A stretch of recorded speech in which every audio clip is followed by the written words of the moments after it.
Assalamualaikum warahmatullahi wabarakatuh. Para sahabat embrio, ketemu lagi dengan saya Bang Jack di pelajaran TBS.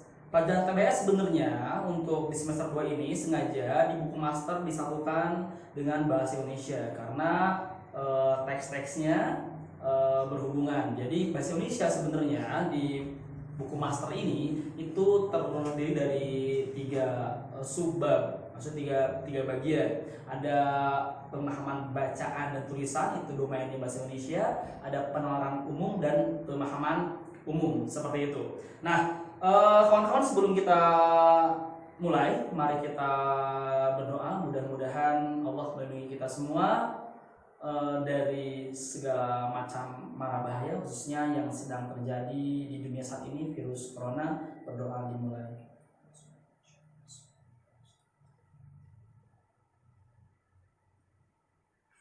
Baik, bismillahirrahmanirrahim. Kawan-kawan, kita mulai. Kita lihat di buku Master Embrio semester kedua. Kawan-kawan bisa lihat paket kedua. Oke, silakan buka bukunya. Di paket kedua, kita mulai dulu di termin pertama ini dengan kemampuan bacaan dan tulisan. Jadi silakan kawan-kawan tandai dan isi terlebih dahulu biar nanti pas pembahasan ngeh di mana salahnya dan pembahasan juga jadi lebih efektif. Baik kawan-kawan, silakan untuk kemampuan memahami bacaan tulisan ini silakan tandai nomor 1 pada paket kedua. Nomor 4, kemudian nomor 6, selanjutnya nomor 9. Harap diperhatikan di nomor 9 ini itu ada ralat suntingan manakah yang tepat untuk kalimat kedua, paragraf kedua di atas. Harusnya seperti itu ya. Jadi kalimat kedua, bukan kalimat kelima. Paragraf kedua. Selanjutnya setelah nomor 9, nomor 10 tandai. Nomor 12, 13, 14, 15, 16, 20, 21, 22, dan 26. Silakan kawan-kawan untuk mengisi terlebih dahulu dan di pause dulu si videonya. Di pause dulu videonya. Nanti biar kawan-kawan pas pembahasan enak. Selamat mengerjakan kawan-kawan. Oke ya. Mudah-mudahan kawan-kawan sudah mengerjakan dengan baik.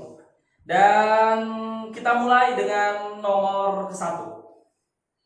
Nomor 1 kawan-kawan, manakah gagasan utama paragraf ketiga? Kawan-kawan pernah diajarkan, kita pernah mempelajari bersama tentang gagasan utama. Pokoknya kalau ada ketemu dengan gagasan utama, gagasan pokok, ide pokok, pikiran utama, kalimat utama, yang utama-utamaan. Dan ternyata pertanyaannya ini ternyata hanya pada paragraf ketiga, berarti cuma satu paragraf ya. Maka caranya gampang, ingat hanya kalimat awal sama kalimat akhir yang kawan-kawan tandai. Kalau kalimat awal, kalimat akhir ini nyambung dan ada di akhirnya 5 konjungsi berikut, bisa oleh sebab itu, oleh karena itu, dengan demikian, demikianlah, sama jadi, ya. Awal akhir nyambung, terus di akhirnya ada 5 kata tersebut. Ya, contoh, seorang nenek gaul ditemukan tewas karena mengemudi sambil mabuk. Titik. Kalimat awalnya ya. Tengah-tengahnya biasa panjang, panjang. Kalimat akhirnya, oleh karena itu kita tidak boleh mengemudi sambil mabuk. Jelas ya? Nyambung antara kalimat awal sama kalimat akhir. Oke, sekali lagi nih. Kalimat awalnya, seorang nenek gaul ditemukan tewas karena mengemudi sambil mabuk. Itu kalimat awalnya. Tengah-tengahnya panjang. Terus kalimat akhirnya, oleh sebab itu atau oleh karena itu atau jadi, oke, kita tidak boleh mengemudi sambil mabuk. Nyambung ya? Kalau nyambung antara awal akhir dan ada 5 kata yang saya sebutkan tadi, berarti itu variatif. Berarti ambil dua-duanya. Si jawabannya, cari yang ada unsur kalimat awalnya, ada unsur kalimat akhirnya. Kawan-kawan, kalau misalkan ternyata awal akhir itu nggak nyambung, tadi kan kalau nyambung dua-duanya kan, atau disebut dengan variatif. Nah, kalau misalkan tidak nyambung antara kalimat awal dan kalimat akhir, tapi di kalimat akhirnya ada 5 kata yang disebutkan tadi, maka kemungkinannya itu adalah induktif. Kita ambil akhirnya saja. Jadi cari jawaban yang dia sesuai dengan kalimat akhirnya saja. Nah, gimana Bang kalau ternyata pas dilihat di kalimat akhirnya tidak ada kata 5 tadi? Maka kemungkinan besar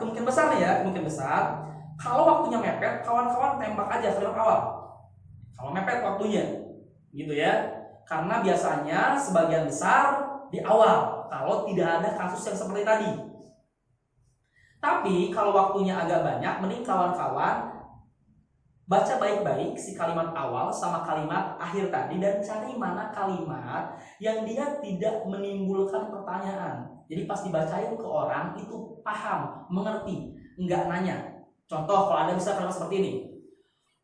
Kegiatan tersebut merupakan kegiatan yang sangat meriah. Nah, kalau kita bacakan kegiatan tersebut merupakan kegiatan meriah, itu menimbulkan pertanyaan. Nah, hindari kalimat yang seperti itu ya. Nah, sekarang kita lihat lagi ke soal paragraf ketiga. Tadi ingat langsung ya, lihat kalimat akhirnya dulu ya. Kalau kalimat akhirnya ada 5 kata tadi, berarti kemungkinan bisa variatif, kemungkinan bisa induktif. Lihat aja nyambung atau tidak. Lihat di paragraf ketiga ini, ternyata di kalimat akhirnya itu ada kata jadi. Jadi sifatnya lebih dinamis, lebih bisa dinikmati baik oleh siswa maupun oleh guru sendiri. Ada kata jadi. Tinggal kita lihat apakah nyambung atau tidak antara kalimat nomor 8 sama nomor 12. Nomor 8-nya. Pada kurikulum sebelumnya, siswa bersifat pasif dan guru paling aktif dalam proses kegiatan belajar mengajar. Nomor 12-nya, jadi sifatnya lebih dinamis, lebih bisa dinikmati baik oleh siswa maupun oleh guru sendiri. Kawan-kawan, jelas tidak nyambung ya.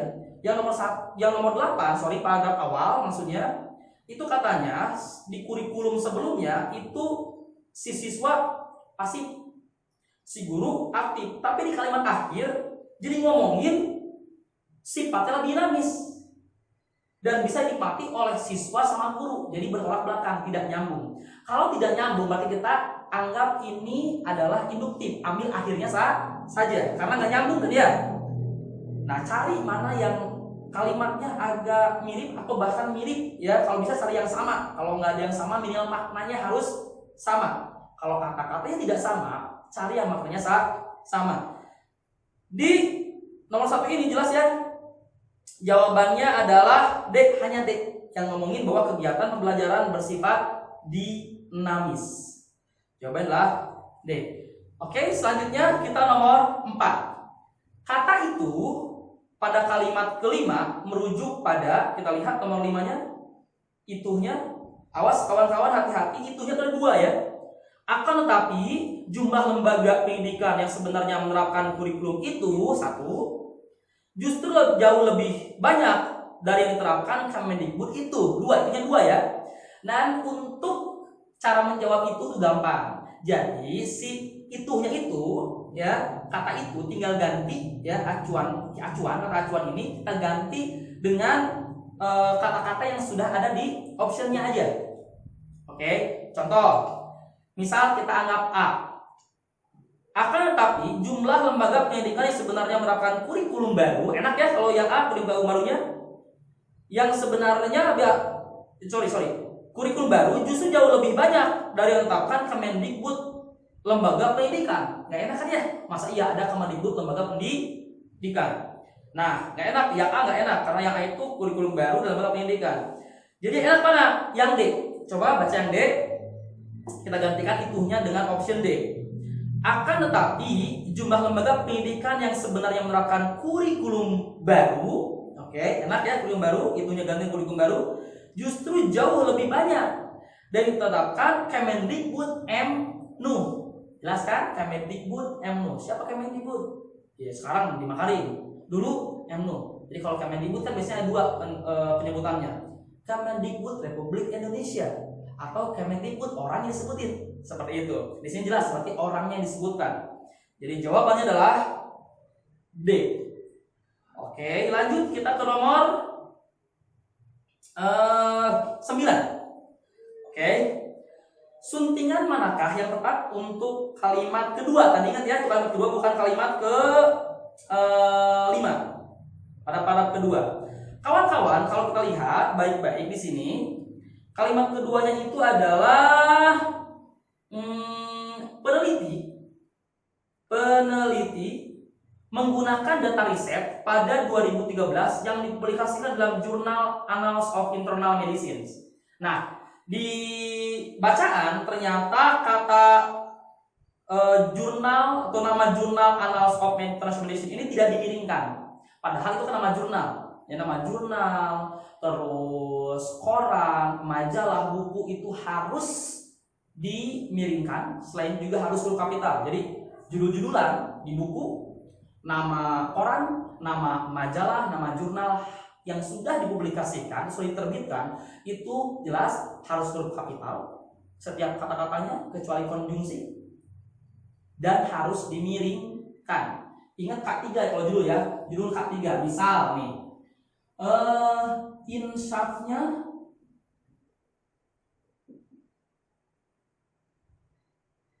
preman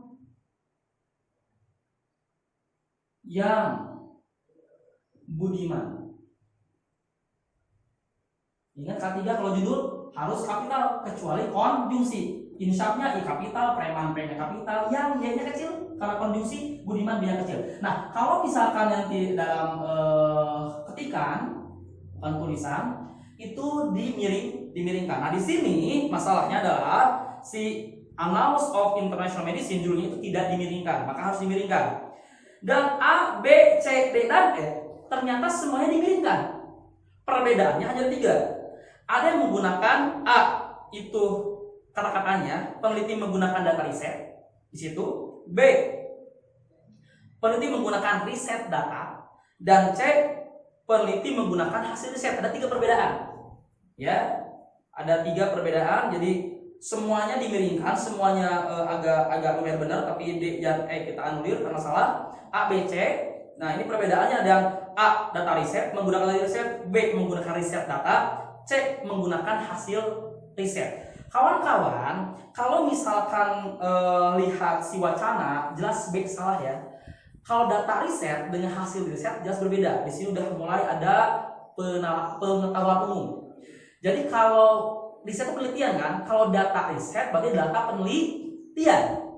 Sementara kalau riset data berarti kita meneliti data. Sehingga jelas ya, nggak mungkin meneliti data kan.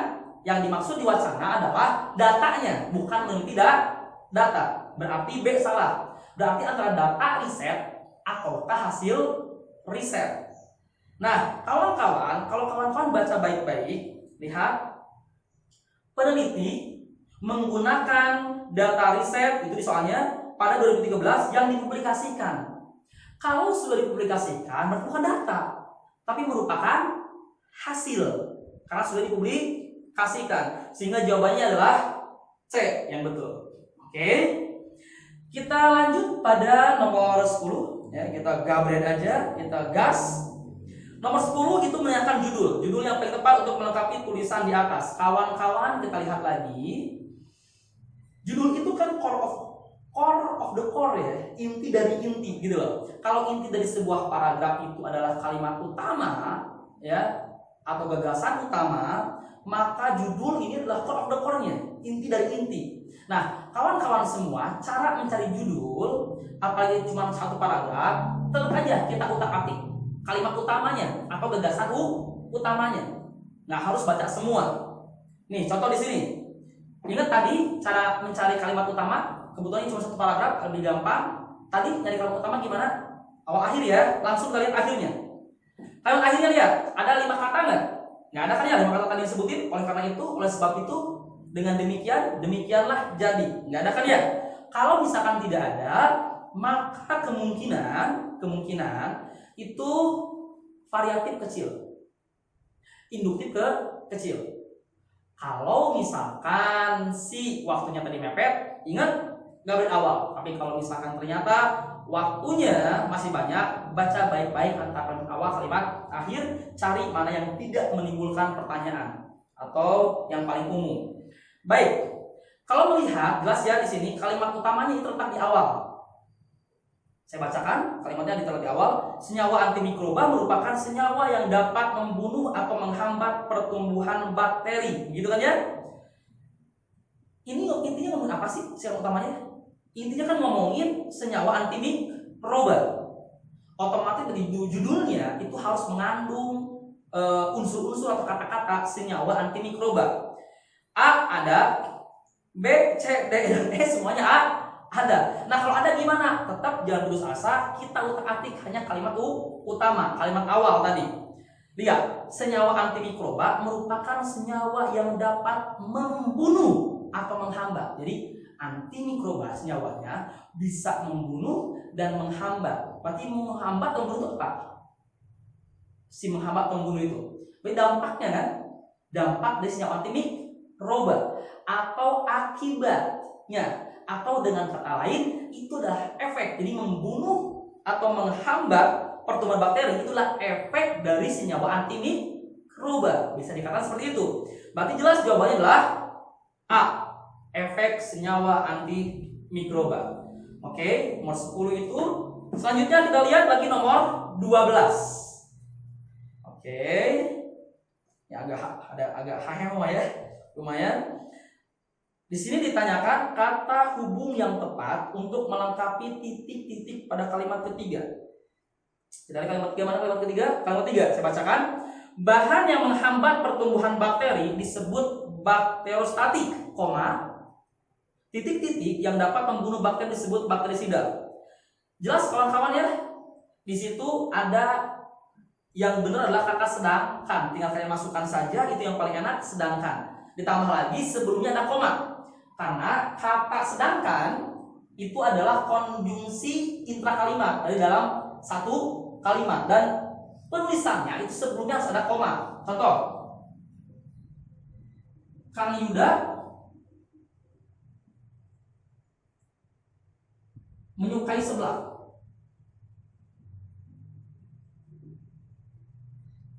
Sebelah, koma, sedangkan misalkan kesamanya sedangkan Kang Habib menyukai pisang goreng. Nah, lihat kata sedangkannya. Sedangkannya dia sebelumnya ada koma. Ini konjungsi intrakalimat di tengah-tengah. Nah, ini juga sama ya. Kebetulan posisinya tengah-tengah dan emang yang paling enak secara makna juga kata sedangkan. Jadi jawaban adalah sedangkan. 13. Untuk 13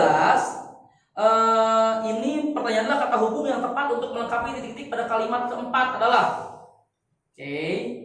bakteri dalam kondisi bakterostatik titik-titik dengan jumlah pertumbuhan sel yang lebih rendah. Di sini ada kata dicirikan, ditentukan, ditemukan, dilanjutkan, dimunculkan dan kawan-kawan.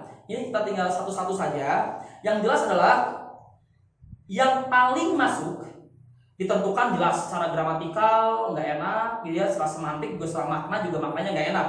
Ditentukan nggak enak, dilanjutkan nggak enak, silakan masukkan saja, dimunculkan juga tidak, antara dicirikan atau ditemukan.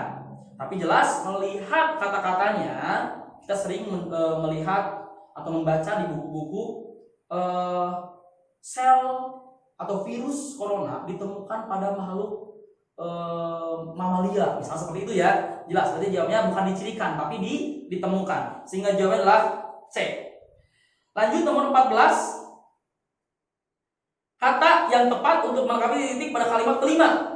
Kalimat kelima, mana kalimatnya? Bakteri dalam kondisi bakterisidal terlihat dengan jumlah pertumbuhan yang menurun drastis pada, jelas ya, pada fase. Jawabannya ini nggak mungkin fasa. Fasa dulu adalah nama fakultas saya, Fakultas Sastra. Kalau fase singkatannya fase. Kesempatan nggak mungkin. Masa juga S-nya double nggak mungkin karena masa itu berarti berat. Oke, jadi jawabannya adalah A. Karena nomor 15 masih dengan soal yang hampir mirip. Kata berimbuhan yang salah digunakan pada paragraf tersebut adalah, kawan-kawan lihat untuk yang A, C, D, dan E ini gak masalah. Secara makna juga silakan dibaca, gak masalah. Ya agak aneh yang B. Yang B, efek tersebut dapat berlaku bakterisida. Berlaku bakterisida. Kawan-kawan, biasanya kata berlaku ini untuk konteks yang seperti ini.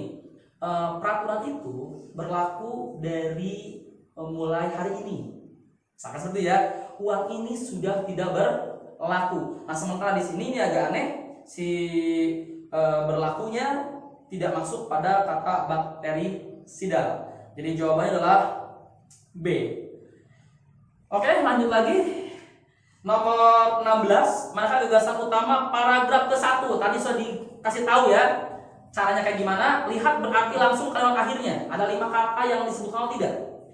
Kalau tidak ada berarti jelas ya, kemungkinan pada kecil, kemungkinan induktif kecil. Jadi kemungkinan dua-duanya kecil, kemungkinan di akhir juga kecil. Berarti kemungkinan di mana? Di awal. Kita baca baik-baik. Mana yang tidak menimbulkan pertanyaan, tapi jelas ya. Di sini yang paling umum dan tidak menimbulkan pertanyaan adalah nomor 1. Kalimat awal. Sehingga jawabannya adalah berarti A di sini ya. Semua orang pasti melakukan pendidikan. Jawabannya adalah pendidikan dikenal setiap orang. Oke, lanjut lagi ke nomor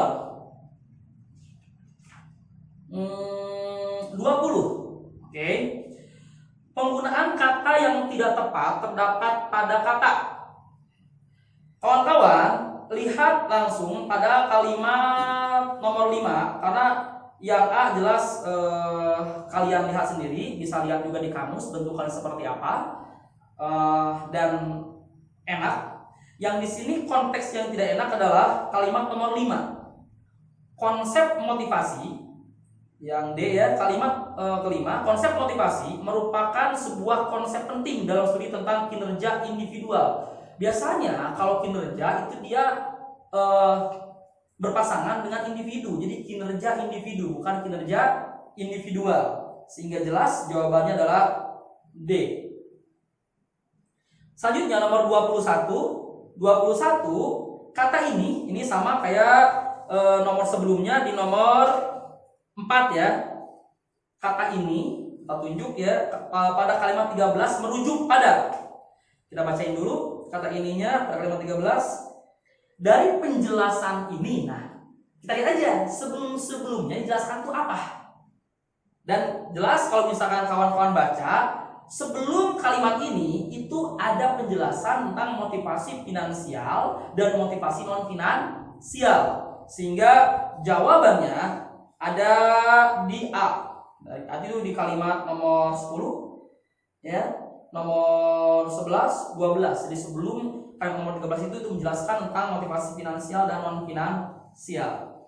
Selanjutnya nomor 22. Kesalahan penggunaan ejaan ditemukan pada kalimat ejaan. Kawan-kawan, si ejaan itu kalau misalkan ada soal seperti ini ya harus dipahami karena banyak anak yang kadang-kadang terjebak. Kalau misalnya ejaan fokus pada ejaan. Berarti ejaan itu berarti fokus pada tanda baca, penulisannya benar atau tidak, kapital, miring, pokoknya tanda baca dan tadi penulisan, gitu loh. Tidak berhubungan dengan subjek predikat.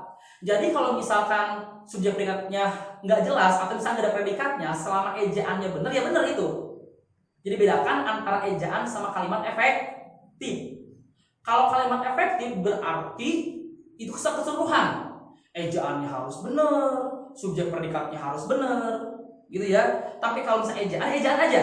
Karena nanti banyak kadang-kadang soal yang dia di optionnya gitu loh, menanyakan ejaan ini menanyakan ejaan yang benar, tapi di optionnya ada tentang ejaan, ada juga tentang kehematan, ada juga tentang logika, gitu loh. Jadi logikanya salah. Selama logikanya salah, tapi kalau misalkan si ejaannya benar, tetap itu kita anggap benar ejaannya ya, gitu loh. Jadi ejaan itu bagian dari kalimat efektif. Oke, nah kalimat efektif nanti mengandung ejaan. Jadi kalimat efektif lebih luas. Jadi kalau pertanyaan ejaan hanya fokus tadi pada tanda baca, miring, kapital-kapitalan seperti itu, dan penulisan-penulisan lah seperti itu kalau untuk ejaan. Jadi jangan terjebak pada kalimat efektif. Nanti ada lagi nih bagian kalimat efektif. Oke, kita fokus ke ejaan. Lihat di sini sebelah kiri ada 1, 2, 3, 5, 8. Kita lihat itu sebelah kirinya ya. Kalau sebelah kirinya ada yang salah, karena di sini kebetulan juga mencari kesalahan, berarti baru kita lihat yang sebelahnya lagi. Nomor 1, motivasi berasal dari motif. Ini motif kan kata asing. Kalau kata asing itu harusnya dimiringkan. Jadi kata asing atau penegasan harusnya dimiringkan. Di sini di bacaan ternyata tidak dimiringkan. Berarti jelas nomor 1 salah. Nah, karena nomor 1 salah, kita lihat sebelahnya itu nomor 6. Dengan demikian harusnya pakai koma.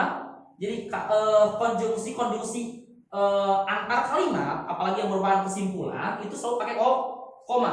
Namun, jadi, oleh karena itu, oleh sebab itu, dengan demikian, Nah, harusnya ada komanya. Sementara di nomor 6 ini tidak ada komanya. Sehingga betullah berarti nomor 1 mengenai penulisan tidak dimiringkan. Kesalahannya tadi motif sama mover ini.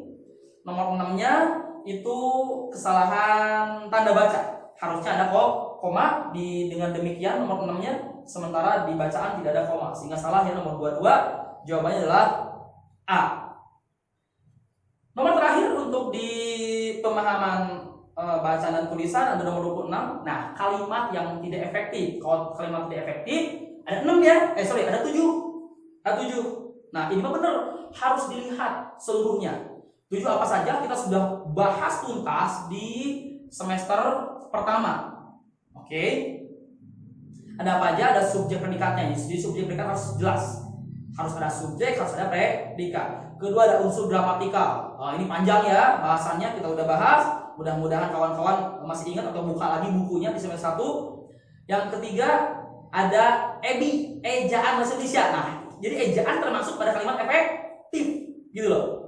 Jadi tidak semua kalau kalimat efektif harus melihat ejaan, tapi ejaan tidak harus melihat secara keseluruhan kalimat efektif. Kembali, tadi baru apa? Subjek predikat, unsur gramatikal yang benar, ejaannya harus benar, katanya harus baku. Yang keempat kata harus baku. Yang kelima dia harus hemat, jadi tidak boleh boros kata ya. Sering kita dengar para bapak-bapak itu tidak boleh, kalau mau para bapak atau bapak-bapak saja. Yang keenam ada unsur paralitas, kita udah bahas sebelumnya. Yang ketujuh itu logis, jadi harus logis. Nah kawan-kawan, kalau kita melihat soal seperti ini terus harus satu-satu diperiksa ketujuh-tujuhnya, lama kan? Nah mari kita eliminasi atau cari mana yang sering muncul saja, jebakan-jebakan yang sering muncul di UTBK. Menurut pengalaman kami di soal-soal seperti ini biasanya jebakannya muncul di subjek predikat, ejaan, sama kelogisan. Jadi 3 aja dulu gitu. Jadi kita lihat 3. Kalau ternyata dengan 3 tadi misalkan tidak ketemu jawabannya, mau nggak mau berarti yang 4 lagi sisanya itu harus diperiksa juga. Jadi ingat tadi kita periksa dulu 3 hal: subjek predikat, terus si ejaannya, yang ketiga adalah si kelogisannya. Oke, langsung ke nomor 26. Nomor 1, di sini yang ini ada 1, 2, 4, 5, 7. Nomor 1 dulu kita lihat. Pembentukan masyarakat ekonomi ASEAN 2015 subjek membuka predikat. Oke, subjek predikat sudah ada, enak. Ejaannya juga pembentukan masyarakat ekonomi ASEAN itu gede semua ya, karena nama MEA, nama organisasi mungkin. Oke, nama program. Membuka peluang sekaligus dia bagi Indonesia kapital, benar. Meningkatkan kejahatan bangsa, mengintegrasi ekonomi dan keuangan di kawasan. Nggak ada masalah ejaannya. Terus si logikanya juga nggak ada masalah. Ya, nomor 1 kita bisa paham dan tidak ada kontradiktif, tidak ada perlawanan makna gitu ya. Jadi logis lah gitu loh. Nomor 1 logis, bisa dipahami. Nomor 2, luasnya wilayah Indonesia dengan luasnya wilayah Indonesia dengan komunitas unggulan ekspor itu subjek Relatif bervariasi predikat. Jadi ada subjek predikatnya. Oke. Kita lihat berarti si ejaannya juga antara provinsi di situ benar disatuin ya, antara harus disatukan, jangan dipisahkan. Membuka peluang meningkatkan diversifikasi ekspor Indonesia, baik dalam rangka meningkatkan ekspor kawasan ASEAN, Asia lainnya, itu Asia lainnya. Lihat Asia lainnya itu harusnya sebelum kata maupun ada koma. Jadi sama kayak dan kalau cuma 2 itu tidak usah pakai koma. Misalkan Kang Yuda dan Kang Habib membeli sebelah. Nah, itu tidak usah pakai koma. Tapi kalau misalnya satu lagi, Kang Yuda, Kang Habib, dan Kang Riki membeli sebelah, itu pakai koma. Nah, maupun juga sama di sini harusnya begini. Meningkatkan ekspor ke kawasan ASEAN, Asia lainnya, maupun dunia. Gitu. Oke, nomor 2-nya salah, kita nomor 6-nya. Hingga saat ini, itu keterangan provinsi yang paling dominan subjek melakukan predikat. Tapi subjek predikatnya ada kegiatan ekspor ikuti Riau, benar. Jawa Timur, oke, nggak ada masalah. Nomor 6 tidak ada masalah. Oke. Kita lihat nomor 6 nggak ada masalah, berarti yang B salah karena cuma nomor 2 doang yang tidak efektifnya, sementara nomor 6 efektif. Kita cari yang dua-duanya efektif ya. Kita lihat C, nomor 4. Perdagangan internasional di suatu negara subjek dapat dibangun predikatnya ada, subjek predikatnya ada, ejaannya nggak masalah, logika juga nggak masalah. Oke, 4 nggak ada masalah. Nomor 5. Unggulan ekspor yang relatif bervariasi antara provinsi. Lihat, antara provinsi harusnya tadi apa? Disatukan. Sementara di bacaan ini dipisahkan. Jelas salah ya antara provinsi. Kita lihat nomor 10-nya berarti. Karena nomor 5 salah, kita cek nomor 10-nya. Dari data pertumbuhan investasi dan kinerja ekonomi makro. Nah, kesannya ketahuan nih. Kinerja ekonomi makro ngapain dikapitalkan? Judul bukan, ini hanya data gitu loh. Oke, jadi tidak usah kapital. Salah berarti si kinerja ekonomi makro Indonesia-nya. Sehingga jawaban jelas berarti nomor 5. Ada kesalahan tadi penulisan antara provinsi, sementara nomor 10 ada kesalahan di penggunaan huruf kapital. Sehingga jawabannya adalah D. Oke, kawan-kawan, untuk termin 1 di kemampuan baca tulis di bagian bahasa Indonesia kita anggap selesai. Kita masuk pada termin kedua di tetap masih di paket kedua ya. Silakan untuk diisi terlebih dahulu nomor 2. Oke. Ini pengetahuan umum sampai makmum ya, nomor 2. Oke, sudah ya, silakan ditandai. Terus nomor 8. Oke. Setelah nomor 8 silakan nomor 17. Selanjutnya nomor 18. Selanjutnya nomor 23. Nomor 24. Nomor 25. Terus nomor 29 dan nomor 30. Itu yang akan kita bahas nanti di termin kedua. Silakan kawan-kawan untuk isi terlebih dahulu sebelum kita bahas.